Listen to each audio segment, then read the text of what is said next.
Hello there and welcome to Lunchtime News here on TV1. You're joining me, Devi Paldano. Now before we head into your stories in more detail, let's first take a look at your headlines this afternoon. Katunayake Airport reopens after a hiatus of 9 months.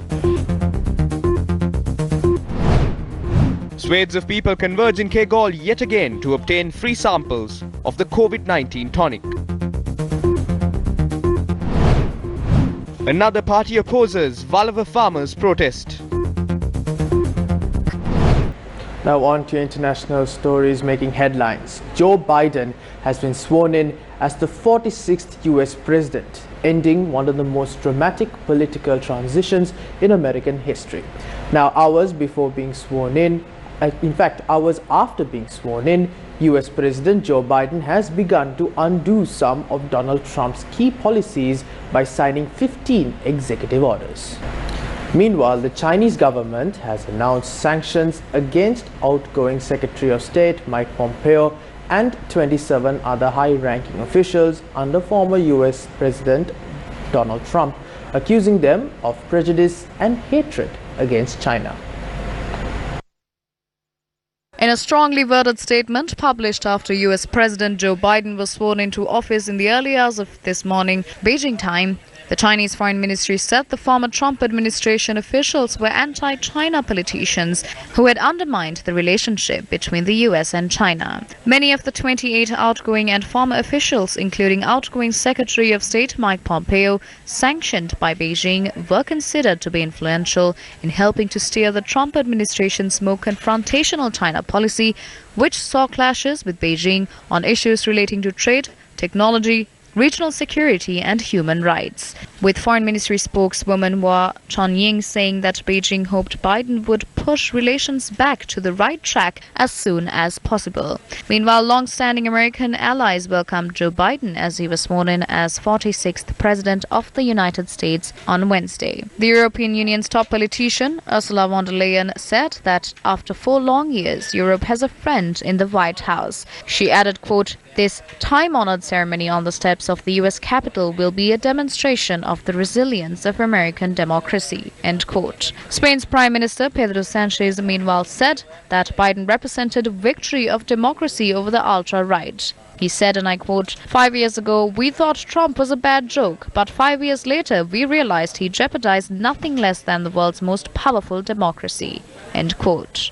British Prime Minister Boris Johnson said, quote, "America's leadership is vital on the issues that matter to us all, from climate change to COVID," end quote. Israeli Prime Minister Benjamin Netanyahu said he had a warm personal friendship going back many decades with Biden. Iranian President Hassan Rouhani also urged the incoming administration to return to a 2015 nuclear agreement and lift sanctions on Tehran while welcoming the end of tyrant President Donald Trump's era. Rouhani said in a televised cabinet meeting, quote, "The ball is in the U.S. court now. If Washington returns to Iran's 2015 nuclear deal, we will also fully respect our commitments under the pact," end quote. Issuing a tweet, President Gotabaya Rajapaksa has congratulated the newly inaugurated President Joe Biden and Vice President Kamala Harris of the U.S. and has said that his government is looking forward to work together with the U.S. to strengthen the bilateral relationships between the two nations. Prime Minister Mahinda Rajapaksa, issuing a congratulatory tweet to the newly inaugurated President of the U.S., also has said that he too is looking forward to work together with Biden to strengthen the relationship between the two nations. Leader of the opposition, Sajid Premadasa, also issued a congratulatory tweet to the newly inaugurated President of the US, Joe Biden. Now shifting our attention to local news, the Sri Lankan government announced border closures in March of 2020 following the onset of COVID-19. After a hiatus of 9 months, the Katunayake and Mattala airports that were closed due to the pandemic reopened for tourists today. The first aircraft carrying Sri Lankan expatriates from Muscat, Oman, arrived in the island following the reopening of the airport. Duty manager at the Katunayake airport stated 50 Sri Lankan expatriates travelled on this flight. According to our correspondent, passengers from Saudi Arabia and South Korea also arrived in the island earlier today.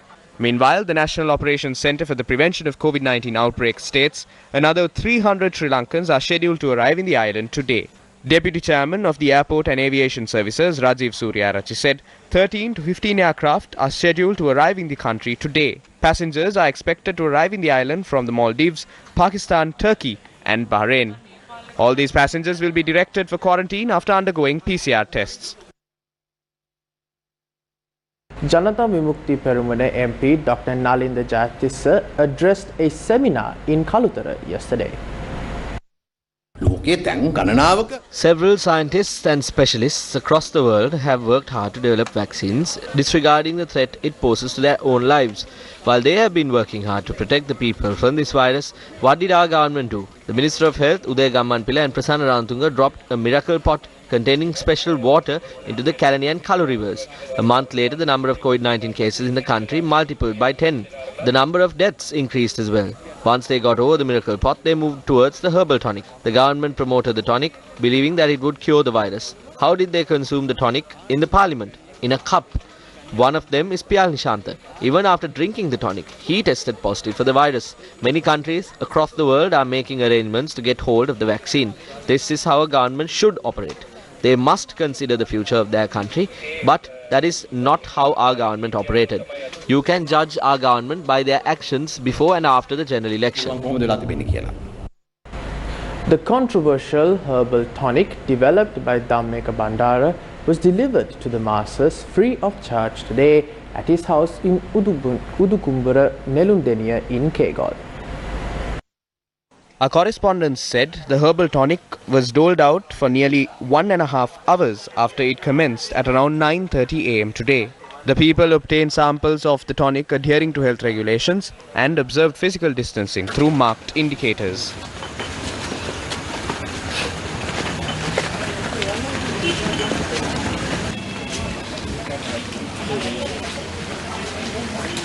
The support of the Varkapala police had also been obtained to manage the situation. Over the past few days, I had to sell this tonic. Through those funds, I decided to hand out this tonic for free again. I intend to hand this tonic to more than 5,000 people. I notified all relevant parties, including the Varakapola police and the Divisional Secretary of Varakapola. This is being done following quarantine regulations. The opposition alleged that there is a threat of national assets being taken over by external parties. Seminars were held in several areas to create awareness regarding the matter.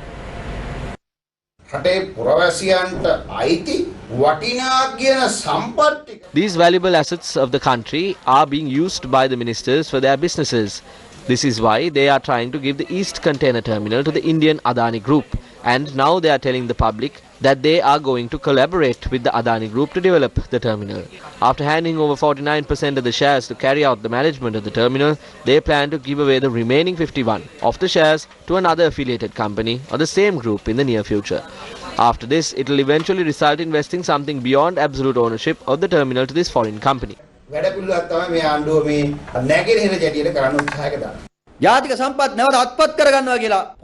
said that they are going to reacquire the national assets, but it didn't scare the people who bought these assets. The buyers knew that they are not going to do it. They just made these statements to mislead the public. They said they are going to abolish the MCC agreement and any other foreign agreement which are detrimental to our country. And now they are trying to give away the East Container Terminal of the Colombo port.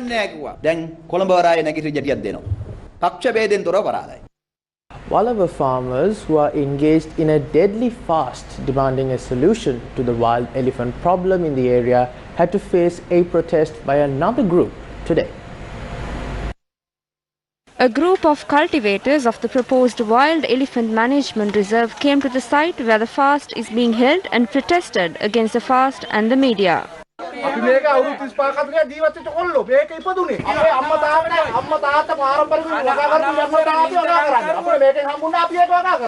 අපි සටන් කරන්නේ මේ අක්කර 65000 මේ ප්‍රදේශයේ ඉන්නවා කියලා වනජීවි දෙපාර්තමේන්තුවේ කියන වනාලි 460කට වැඩි ප්‍රමාණයක් ජීවත් වෙනවා කියලා මෙන්න මේ වනාලීන් ටිකට මේ රක්ෂිතේ ගැසට් කරලා මේක නිදහස් කරන්න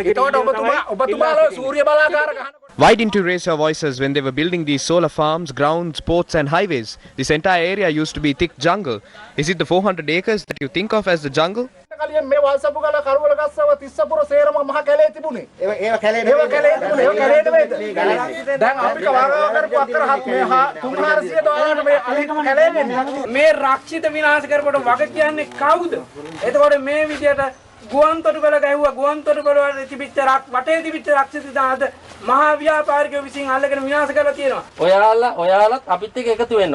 ඔයාලත් අන්න පෙන්වන්න පුළුවන් අන්න බිඩු බලාගාර. ඒව මේ පෙන්වන්න පුළුවන් ෆොටෝ දාලා මෙන්න පුළුවන් මේ ටික පෙන්වන්න නැතුව ඇයි අපේ වගාම පෙන්වන්නේ? අපි මේක ගොවි. අන්නේ මේ උපවාසය කරන එක මහත් එක්ක වෙනවා මේ ගමේ තරුණ පිරිසක් වගා කරනවා ඒගොල්ලන් සානයක් දෙන්න කියලා. අපිට ඔක්කොටම වැඩි අලි කරදරේ තියෙනවා. ඒ අලි කරදරේ අපේ ඔය පැත්තේ අද ඊයක නෙමෙයි තිබුණේ.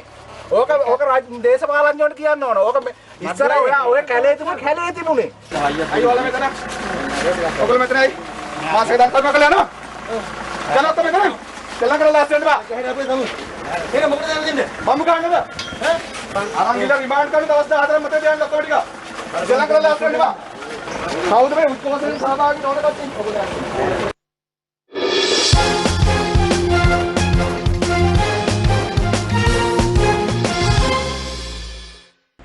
Sri Lankan quick Lasith Malinga has decided to retire from franchise cricket.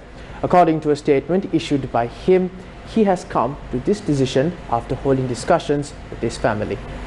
And with that, we wrap up lunchtime news here on TV1. For more news, log on to our award-winning website, that is www.newsfirst.lk. For the News First team, I'm David Paldano. Take care.